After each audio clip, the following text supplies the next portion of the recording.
Vijay கிங்கா king மேக்கரா? அடுத்த முதல்வர் யார்? திமுகவுக்கு காத்திருக்கும் ஆப்பு.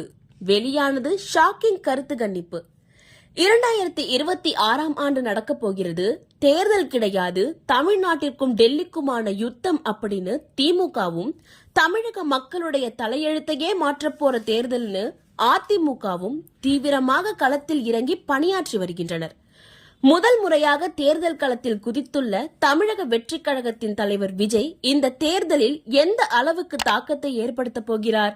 வெற்றி பெற்று அரியணை ஏறும் கிங்காக இருப்பாரா அல்லது ஆட்சியை தீர்மானிக்கும் கிங் மேக்கராக இருப்பாரா என தமிழகமே ஆவலுடன் காத்துக் கொண்டிருக்கிறது. தமிழ்நாட்டில் வருகிற ஏப்ரல் 23ஆம் தேதி ஒரே கட்டமாக வாக்குப்பதிவு நடைபெற உள்ளது. தற்போது அனைத்து அரசியல் கட்சிகளும் மக்களிடம் வாக்குகளை அறுவடை செய்வதற்கான வாக்குறுதிகளையும் பிரச்சார யுக்திகளையும் வகுத்து வருகின்றனர். இதனிடையே தற்போது வெளியாகியுள்ள கருத்து கணிப்பு தமிழக அரசியல் களத்தை சூடேற்றியுள்ளது.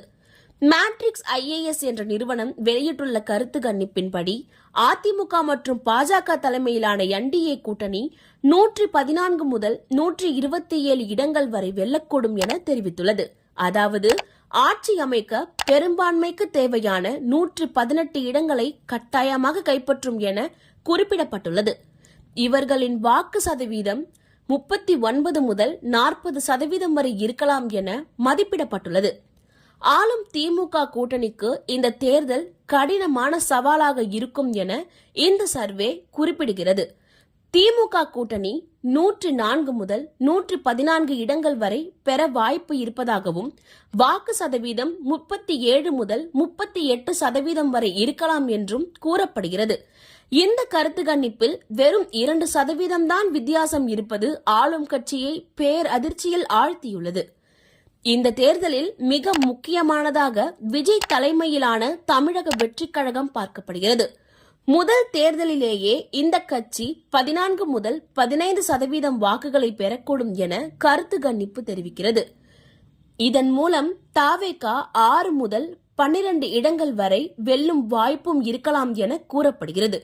மேலும் இந்த கட்சி திமுக மற்றும் அதிமுக ஆகிய இரு முக்கிய கட்சிகளின் வாக்குகளை சமமாக பிரிக்கக்கூடும் எனவும் அரசியல் ஆய்வாளர்கள் கருதுகின்றனர். இதனால் விஜய் இந்த தேர்தலில் வெற்றியை தீர்மானிக்கும் முக்கிய சக்தியாக மாறுவாரா அல்லது வெறும் ஸ்பாய்லராக மாறுவாரா என்பதே இப்போது அரசியல் வட்டாரங்களில் பேசப்படும் பெரிய கேள்வியாக உள்ளது.